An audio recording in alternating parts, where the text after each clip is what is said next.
Episode 13 ಕಸದ ಸಮಸ್ಯೆ. ಕೆಲವು ದಿನಗಳು ಕಳೆದವು. ಊರಿನಲ್ಲಿ ಮತ್ತೊಂದು ಸಮಸ್ಯೆ ನಿಧಾನವಾಗಿ ಹೆಚ್ಚಾಗಿ ತೊಡಗಿತು.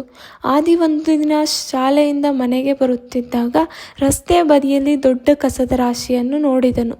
ಪ್ಲಾಸ್ಟಿಕ್ ಕವರುಗಳು, ಕಾಗದಗಳು ಮತ್ತು ಬಾಟಲಿಗಳು ಎಲ್ಲೆಲ್ಲೂ ಚದುರಿಕೊಂಡಿದ್ದವು. ಕೆಲವರು ಆ ವಾಸನೆಯಿಂದ ಮೂಗು ಮುಚ್ಚಿಕೊಂಡು ರಸ್ತೆಯಲ್ಲಿ ನಡೆದುಕೊಂಡು ಹೋಗುತ್ತಿದ್ದರು. ಇದನ್ನು ನೋಡಿ ಆದಿಗೆ ತುಂಬ ಬೇಸರವಾಯಿತು. ಸ್ವಲ್ಪ ಸಮಯದ ನಂತರ ಅವನು ಆಟದ ಮೈದಾನಕ್ಕೆ ಹೋದನು. ಆದರೆ ಅಲ್ಲಿ ಕೂಡ ಇದೇ ಪರಿಸ್ಥಿತಿ ಇತ್ತು. ಮೈದಾನದಲ್ಲೂ ಕಸ ತುಂಬಿಕೊಂಡಿತ್ತು. ಒಮ್ಮೆ ಸಂತೋಷದಿಂದ ಆಟ ಆಡುತ್ತಿದ್ದ ಆ ಸ್ಥಳ ಈಗ ಕಸದ ರಾಶಿಯಾಗಿತ್ತು. ಇದನ್ನೆಲ್ಲ ನೋಡಿ ಆದಿ ಮೌನವಾಗಿ ಯೋಚಿಸಲು ಪ್ರಾರಂಭಿಸಿದನು. ಈ ಸಮಸ್ಯೆಯನ್ನು ಯಾರಾದರೂ ಸರಿಪಡಿಸಬೇಕು ಎಂದು ಅವನು ಯೋಚಿಸಿದನು. ಅಷ್ಟರಲ್ಲಿ ಅವನಿಗೆ ತನ್ನ ಜೇಬಿನಲ್ಲಿದ್ದ ಮಾಯಾ ಚಾಕ್ ನೆನಪಾಯಿತು. ಆದಿ ನಿಧಾನವಾಗಿ ಚಾಕ್ ತೆಗೆದುಕೊಂಡು ನೆಲದ ಮೇಲೆ ಒಂದು ರೋಬೋಟ್ ಚಿತ್ರಿಸಲು ಪ್ರಾರಂಭಿಸಿದನು. ಕ್ಷಣದಲ್ಲೇ ಆ ಚಿತ್ರ ಹೊಳೆಯತೊಡಗಿತು ಮತ್ತು ನಿಜವಾದ ರೋಬೋಟ್ ಆಗಿ ಮಾರ್ಪಾಟಿತು. ಆ ರೋಬೋಟ್ ರಸ್ತೆ ಮೇಲೆ ಹೋಗಿ ಕಸವನ್ನು ಸೇರಿಸಲು ಪ್ರಾರಂಭಿಸಿತು. ಆದಿ ಇನ್ನೂ ಕೆಲವು ರೋಬೋಟ್ಗಳನ್ನು ಚಿತ್ರಿಸಿದನು.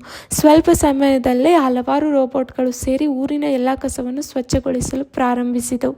ಸ್ವಲ್ಪ ಸಮಯದ ನಂತರ ರಸ್ತೆಗಳು, ಮೈದಾನಗಳು ಮತ್ತು ಸ್ವಚ್ಛವಾಗಿ ಕಾಣಿಸಿತು. ಜನರು ಇದನ್ನು ನೋಡಿ ಆಶ್ಚರ್ಯಪಟ್ಟರು.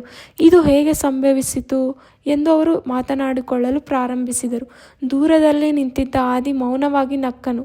ಯಾರಿಗೂ ಗೊತ್ತಿರಲಿಲ್ಲ ಈ ಸ್ವಚ್ಛತೆ ಹಿಂದೆ ಆದಿಯ ಮಾಯಾ ಚಾಕ್ ಕೆಲಸ ಮಾಡುತ್ತಿದೆ ಎಂದು. ಈ ವಿಡಿಯೋ ಇಷ್ಟವಾದಲ್ಲಿ ಲೈಕ್, ಶೇರ್, ಸಬ್ಸ್ಕ್ರೈಬ್ ಮಾಡಿ.